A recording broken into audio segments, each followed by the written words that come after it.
విశాఖ ప్రజల ఆరాధ్య దేవత ఆరిలోవ సంజయ్ గాంధీ కాలనీలో కొలువైన కల్పవల్లి శ్రీ పోలమాంబ అమ్మవారి జాతర మహోత్సవం నేటి నుండి అంగరంగ వైభవంగా ప్రారంభమైంది. నేడు ఆలయ కమిటీ సభ్యుల ఆధ్వర్యంలో పందిరాట ఉత్సవం ఆద్యాంతం ఆధ్యాత్మిక వాతావరణం నడుమ జరిగింది. ఉత్సవానికి ముఖ్య అతిథిగా 9వ వార్డు టీడీపీ ఇన్ఛార్జ్ బుడుమూరి గోవింద్ విచ్చేశారు. ఆలయ ధర్మకర్త కంచుమూర్తి నాగరాజు, అధ్యక్షులు బొమ్మి రాజులు ఆయన్ను సాదరంగా ఆహ్వానించారు. ఆలయ ప్రధాన అర్చకులు రమేష్ శర్మ పర్యవేక్షణలో జరుగుతున్న మహోత్సవానికి స్థానిక మహిళలు పెద్ద ఎత్తున పాల్గొని అమ్మవారి ఉత్సవ పందిరాటను పసుపు కుంకుమలతో అలంకరించారు. సాదరం పట్టు నుండి మేళతాళాలతో పోలమ్మ ఘటాలను రాటను ఊరేగింపుగా తీసుకొచ్చారు. దశాబ్దాల చరిత్ర కలిగిన అమ్మవారి ఆలయ విశిష్టతను బుడుమూరి గోవింద్ వివరించారు. అలాగే 5 రోజుల పాటు జరిగే ఉత్సవ వివరాలను ఒమ్మి రాజు తెలియజేశారు. అత్యంత మహిమాన్వితమైన పోలమాంబ అమ్మవారి జాతర మహోత్సవం పెదవాల్తేరు కరకచెట్టు పోలమాంబ అమ్మవారి పండుగ మాదిరిగా అంగరంగ వైభవంగా జరుగుతుందని వారు పేర్కొన్నారు. ఉత్సవ సమయంలో అమ్మవారిని దర్శించుకున్న భక్తుల కోర్కెలు తప్పక నెరవేరుతాయని వారు తెలిపారు. చుట్టుపక్కల గ్రామాల ప్రజల పాలిట కొంగు బంగారంగా విరాలు జల్లుతున్న పోలమాంబ అమ్మవారి జాతరలో పాల్గొని తరించాలని భక్తులకు వారు పిలుపునిచ్చారు.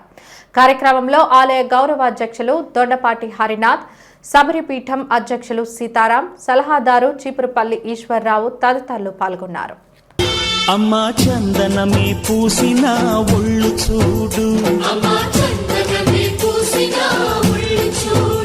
అమ్మా పున్నమి పుట్టిల్లు ఆ కళ్ళు చూడు, అమ్మా ముక్కోటి మెరుపులా మోము చూడు, అమ్మమ్మ ముగ్గురమ్మల మూల పుట్టమ్మ అమ్మా నిప్పుల్ని తొక్కిన నడక చూడు, అమ్మా దిక్కుల్ని దాటిన కీర్తి చూడు, 1000 సూర్యుళ్ళై మెరిసిన శక్తిని చూడు, మనుషుల్లో దేవుడి భక్తుని చూడు.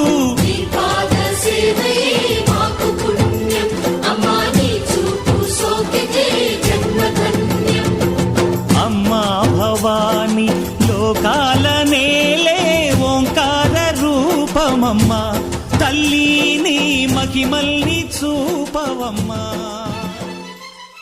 ఈ యొక్క తూర్పు నియోజకవర్గంలో 20,000 పైనటువంటి శ్రీ పోలమాంబ పండుగ మహోత్సవాల కార్యక్రమంలో భాగంగా ఈరోజు సంజయ్ గాంధీ కాలనీ చిన్న పోలమాంబ అమ్మవారి ఆలయంలో అమ్మవారి ఘట్టాల దగ్గర రాటేయడం జరిగింది.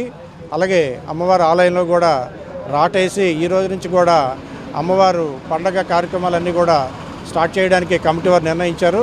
ఈ యొక్క పోలమాంబ అమ్మవారు 14 ఊళ్ళ వరకు అమ్మవారు. ఎందుకంటే మా చిన్నప్పటి నుంచి కూడా మాకు గ్రామదేవత, ఇలవేలుపు అన్నీ కలిపి ప్రతి సంవత్సరం కూడా ఇంతే ఉత్సాహంగా ఈ యొక్క పోలమాంబ అమ్మవారి ఉత్సవాలు జరిపిస్తారని ప్రతి ఒక్కరిని మనస్ఫూర్తిగా కోరుకుంటూ కమిటీ వారికి ప్రత్యేక ధన్యవాదాలు. ఎక్కడ లేని ఉత్సాహం అక్కడ పెదవాల్తేరు అమ్మవారి తర్వాత ఇక్కడే చేస్తున్నారు ఇంత ఘనంగా అమ్మవారి ఉత్సవాలు. ఎందుకంటే మనం చేయడానికి మనం నిమిత్తం మాత్రమే, కానీ అమ్మవారే చేయిస్తుంది మన ద్వారా. సో అందరూ కూడా భక్తి శ్రద్ధలతో అమ్మవారిని పూజించినట్టయితే అమ్మవారి దయ, కరుణ, కటాక్షాలు కూడా అందరి మీద ఉంటాయని ప్రతి ఒక్కరిని మనవి చేస్తూ అమ్మవారి ఈ యొక్క 9 రోజులు కూడా అమ్మవారి ఈ యొక్క పండుగలో పాలు పంచుకొని అందరూ అమ్మవారి దయ ఉండాలని కోరుకుంటున్నాను. ఈ మహిళలందరూ సమక్షంలో మరియు సంజయ్ గాంధీ కాలనీ, ప్రశాంత్ నగర్, విఘ్నేశ్వర సేవా సంఘం, విశ్వకర్మ సేవా సంఘం వీళ్ళందరూ ఆధ్వర్యంలో ఈ యొక్క రాట మహోత్సవం చేయడం జరిగింది. ఇక్కడి నుంచి రేపు 27 నుంచి మేము కార్యక్రమాలు స్టార్ట్ చేస్తాం. 27వ తారీఖున ముందుగా అమ్మవారి భజన కార్యక్రమంతో పండుగ స్టార్ట్ అవుతుంది. ఆ తర్వాత వివిధ సాంస్కృతిక కార్యక్రమాలు. ఆ రోజు ఫస్ట్ రోజు క్లాసికల్ డ్యాన్స్ ఉంటుంది, 27వ తారీఖున భజన మరియు క్లాసికల్ డ్యాన్స్ ఉంటుంది. తర్వాత 2వ రోజు బుర్రకథ కార్యక్రమం చేస్తాం, రేలా కార్యక్రమం ఉంటుంది. 5వ రోజు మాత్రం అమ్మవారికి ప్రత్యేక పూజలు, అగ్నిగుండం, జాతర మహోత్సవం, అలాగే గంపసూలాలు, బొగ్గుసూలాలతో అమ్మవారి ఊరేగింపు, మన పల్సర్ బైక్ ఝాన్సీ పుట్టు రమేష్ గారు కార్యక్రమం సురేష్ ఈవెంట్స్ ద్వారా ఆ కార్యక్రమం చాలా భారీ ఎత్తున అది ప్లాన్ చేసాం. ఆ రోజుతో కార్యక్రమాలు ముగుస్తాయి. కాబట్టి ఈ యొక్క కార్యక్రమం అన్నింటికి కూడా కాలనీ ప్రజలు కానీ ఆరిలో ప్రాంత ప్రజలు మొత్తం అందరూ కూడా వచ్చి అమ్మవారి కృప కటాక్షాలు మీ అందు ఉండాలని కోరుకుంటూ థ్యాంక్ యూ.